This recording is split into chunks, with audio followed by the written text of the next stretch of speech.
Welcome to What's Noi. I'm your host, Justin Jones. In this video series, we're keeping it simple. Quick conversations, fresh perspectives, and a look at what's really going on inside NeuGroup. This episode is all about career adventure, how people get into Treasury and how they grow along their journey.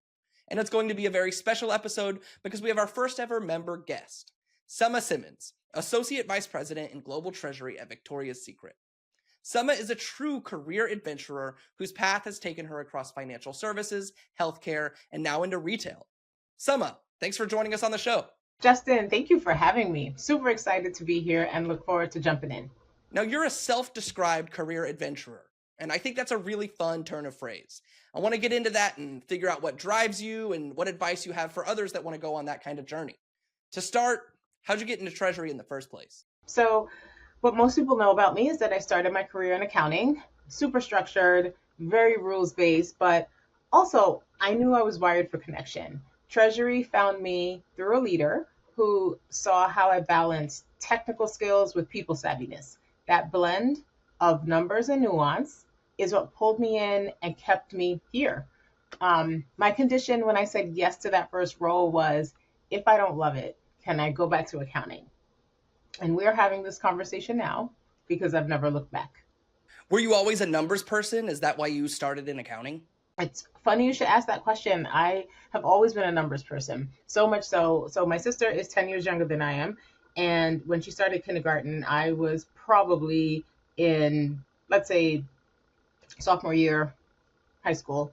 And I offered to pick her up from the bus stop, as well as 3 or 4 of her other classmates, and I was charging for this babysitting service. And so the first thing I bought like some coloring books and some activities for them to do. And the second thing I bought was actually like a cash box to collect all of my big payouts at the end of each week. And Justin, you're probably not old enough to know what this is, but I also bought a green ledger book. So I was tracking like each client and how many hours I anticipated babysitting them per week, what that was going to result in terms of revenue, how I was going to spend some of that investing back into this business. And so as I think about it, 30 plus years later, apparently I was destined to manage cash. I don't know about running my own business, but I was certainly meant to play in the cash space. And I would get so excited every week I got paid in cash, and I would just fill up this cash box and then eventually go make a deposit. So I guess I've been doing cash management since I was about 15. How do you define being a career adventurer? What does that term mean to you? That is such a good question. It was born out of what someone might call job hopping, right? I don't love the idea of job hopping. I think there's a negative connotation to it. And I look at my experience more around adventure. Like I have worked across multiple industries. So I've worked in global financial services, regulated utilities, healthcare, and now I'm in retail. And on paper, all of those industries appear to be incredibly different. But each one taught me something about how businesses move and how they make decisions. And each industry brought its own learning curve, but the need to connect strategy to people, that's never changed. And for me, that's been the adventure. Like, how do I come into this new role, this new company, these new people, and bring the essence of Summa, hit the ground running with what I know to be the basics in Treasury, and how do I leverage my experience to then incorporate the new things that I'm learning and find the similarities and the commonality across the discipline, as well as lending and sharing with the new team that I'm working with what I've learned, what I've seen as best practices, and what I want to learn from said new company. That's the adventure in it. Yeah, that's awesome. What do you think that other finance professionals could learn from their own career adventure? Like, what have you gained from experience in different sectors, including financial services and retail? I think the biggest is just the uniqueness and the nuance of every discipline. So last night I was at a roundtable with some Treasury folks around town, and we talked about a little bit of everything. And there were some things that were really pervasive in specific organizations or industries, and the others at the table were like, oh my goodness, that's a thing. So if you think about things like the penny shortage, right? Like if we go back to the pandemic, there was a shortage on coin in general, and now there's a shortage on pennies specifically. And working in retail, that is coming up. But if you work in manufacturing, it's probably not coming up. So being thoughtful about like how pervasive is it in your space? How are you thinking about managing it? And these non-impacted individuals starting to think about their clients or, folks that they work with and how that's going to impact them and will there be any ramification for them? And I do think what is fascinating about the adventure piece of things and what I encourage individuals to do is even if you've been at a company for your entire career, but you didn't always work in treasury, come into this new space excited to learn and understand what's different about what this team does versus everything else you've ever done. You mentioned learning something from networking with Treasury employees from a different sector. And I'm wondering if you could talk a bit about the benefit of benchmarking, the benefit of talking to other Treasury employees at different companies, especially in a forum like a NeuGroup meeting.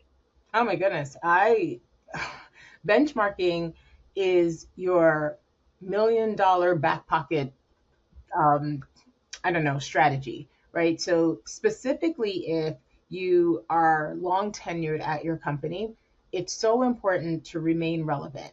And we all aspire to be best in class. And you don't know if you're best in class if you don't know how other classes are operating, right? So benchmarking allows you the opportunity to ask, how are you doing such and such? And you can either say, okay, that sounds on par with what we're doing, or oh my goodness, are other people doing that? Should we be doing that? Where am I in my transformation journey and do I need to evaluate this? I think that benchmarking allows you to offer your company and your team a perspective that allows them to be proud of what they or we have accomplished, as well as remaining ambitious about what else we can do. Because there will always be teams that are using more AI or they have more automation or they're leveraging bots, whatever that looks like. But having access to that gives you something to aspire to within the confines of your company's risk appetite. But just knowing what else is going on makes you feel good about where you are in the journey. Do you have any stories of important lessons learned or important connections made through the NeuGroup network? In order to be a successful career adventurer, you need sustainable strategies, right? Not just ambition. So, one of my sustainable strategies is to find the me at peer companies. So, that person who understands the nuance of what I'm navigating, even if the organization or the industry looks different. Noi Group makes that possible. It's not just the connection, it's the access. It's the ability to benchmark in real time, to understand how others are approaching similar challenges. That's invaluable, especially wherever you are, again, in your transformation journey, and even more, especially if you're new to a company or an industry. It sharpens your thinking, it gives you perspective, and it reminds you that you don't have to figure it out in isolation.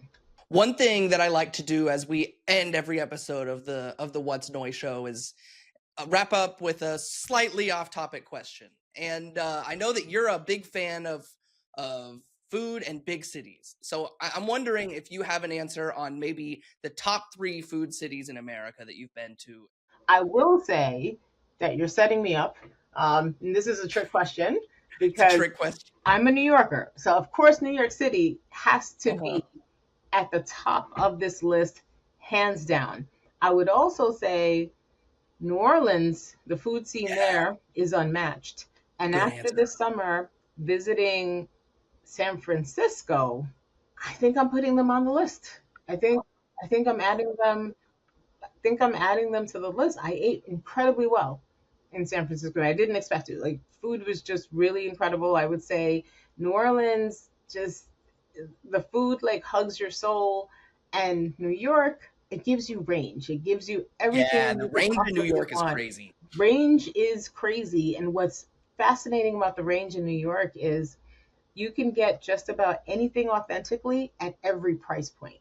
so you don't get boxed out. Like if you want Malaysian food and you have a shoestring budget, you can get it. I live in Houston. Shout out to Houston's food scene. Houston has that wide variety similar to New York. I lived in Brooklyn for 5 years, so I sort of know the New York food scene, and Houston comes pretty close, I gotta say. I would agree. I was in Houston for about 3 days, maybe four, and definitely wasn't enough time to eat all of the things. I did not have any meals that I didn't enjoy, but I'd agree with you. I have to throw Houston in there as well. There's every variety of food. You get fusion of everything. You get Texas brisket on a Vietnamese banh mi sandwich. It's pretty cool. Oh my gosh, Justin, you're making me hungry. I'm already hungry. All right, Summa, thanks for being on the show. I really appreciate it, and I hope to see you at a NeuGroup meeting soon. Justin, this was fantastic. Thank you for the invitation, and I look forward to connecting in person.